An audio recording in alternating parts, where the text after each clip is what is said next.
روزوں کا مہینہ رمضان کا مہینہ ہے، جس میں قرآن اول اول نازل ہوا، جو لوگوں کا رہنما ہے، اور جس میں ہدایت کی کھلی نشانیاں ہیں، اور جو حق و باطل کو الگ الگ کرنے والا ہے۔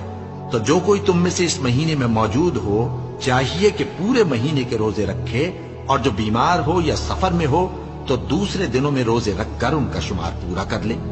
اللہ تمہارے حق میں آسانی چاہتا ہے اور سختی نہیں چاہتا، اور یہ آسانی کا حکم اس لیے دیا گیا ہے کہ تم روزوں کا شمار پورا کر لو، اور اس احسان کے بدلے کہ اللہ نے تم کو ہدایت بخشی ہے، تم اس کو بزرگی سے یاد کرو اور اس کا شکر کرو۔